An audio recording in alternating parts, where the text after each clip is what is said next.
It's a hive of activity in Ukraine as more leaders continue to show solidarity with the war-torn country.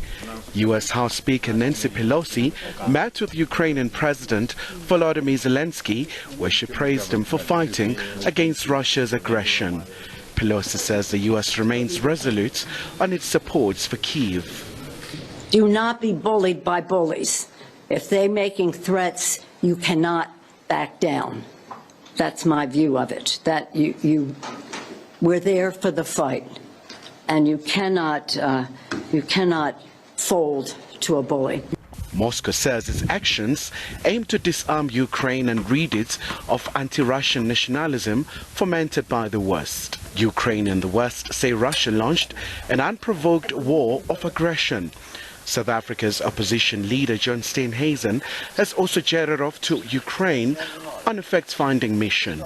Well, we're here on the Ukraine-Poland border, just on the Poland side in a little town called Majika, where a large refugee camp has been set up here to try and get the people who have been displaced from the invasion of their country by the Russian government and the war that has pushed them from their homes.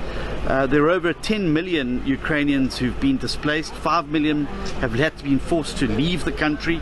2.5 million are here in Poland.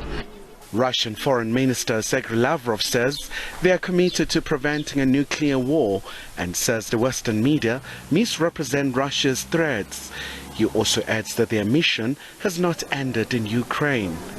The operation in the east of Ukraine is aimed, as was announced from the very beginning, to fully liberate the Donetsk and Lugansk republics.